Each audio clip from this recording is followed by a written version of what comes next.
Hi, I'm Mario, and this is my Porsche G-Wagon project. Well, it's a quite long story. So I started originally with Cayenne, and I made the Cayenne to Rothmans. And based on that, I got into the kind of a bit of the history of what was the rallying about Rothmans Racing. And they were very active in the Dakar rally, Paris Dakar, in the 80s. And Porsche was driving in 85, 86. With the 959 Rothmans, which are very iconic and famous. And the G-Wagon was actually their support vehicle, bringing the spare parts and like an assistance vehicle in 85. And what they soon realized is that actually the car was a bit slow to follow the 959 Porsches. And so the engineer around Roland Kussmaul decided to actually put a 928 Porsche engine, a 5-liter V8 engine, into the G-Wagon. And what you can see here is actually how it looked like in the 86. At this point, it does not have yet the engine. And one of the reasons why I didn't put it in there is because it would not be any more street legal in Switzerland, and therefore I decided to do that as a second step. So this is now how it looks like in 86, how it drove in the Paris Dakar together with the famous Rothmans Racing 959. And you can also see the livery with the red, gold and blue, which is the iconic livery used by the Rothmans Racing-Team.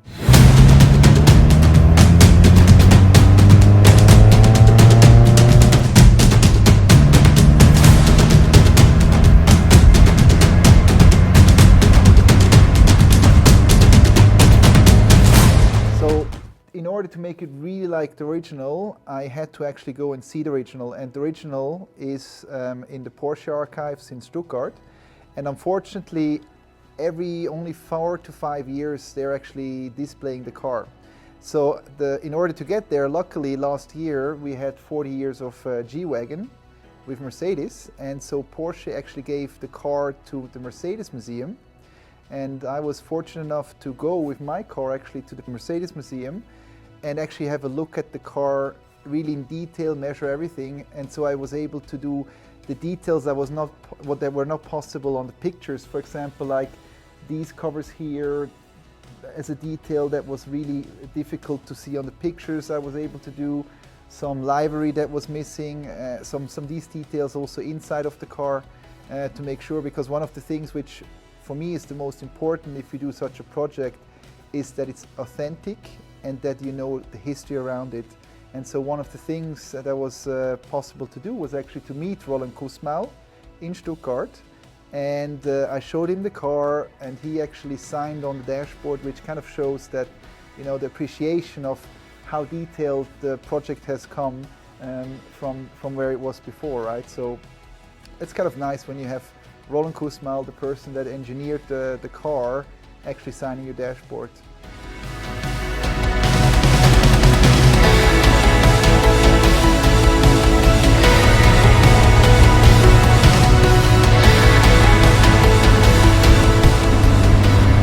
The G-Wagon that drove in the Dakar is a special one.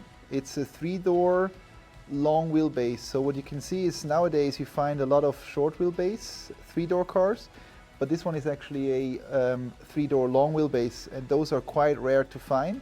So it did take me some time to find one in Switzerland, and the cool thing was that it was still registered.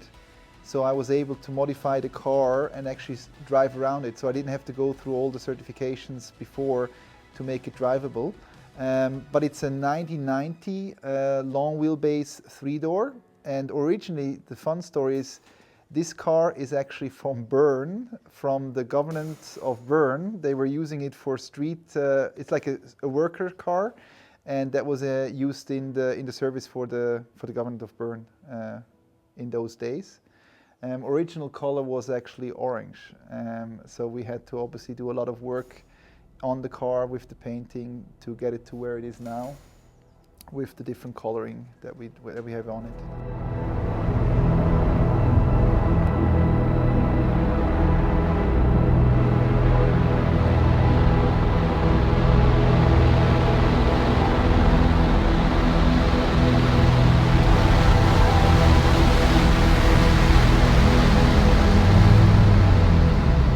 So it actually was quite quick.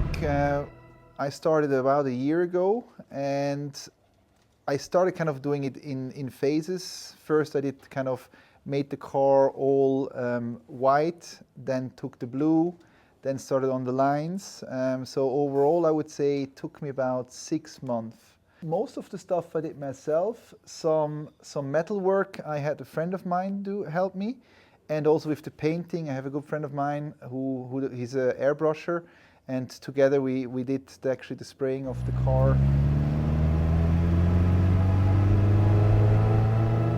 My next project is Dakar 22. So there's a new series in the car, which is the Dakar Classic. Originally I was thinking to go with the G-Wagon, but actually looking at the history again of the Paris Dakar, you see that the Lada Niva, which is kind of the Russian-built SUV, it's a bit similar like a G-Wagon with the Mercedes, they were very successful. And given I have my wife is from Russia and having the roots to Russia, I'm actually going to be building a Lada Niva rally car and go to the Dakar 2022. So that's kind of the big next project. So this baby will stay in the garage a bit until that project is then complete with the Lada Niva, which is currently being built actually in Siberia, Russia, and hopefully beginning of June I'll be able to go over there and test drive it in readiness then to bring it back to Switzerland.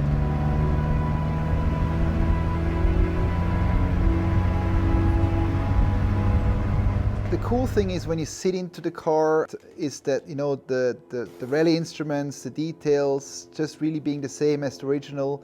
The Momo steering wheel with the Porsche shields, the Recaro seats, and just sitting in there, putting on the seatbelts, racing belts, that just kind of relives the moments that you could think like that was how they were driving the car in those days. And it's really, that's kind of the, you know, sitting in the racing seat and then driving, it's just that feeling that's just amazing.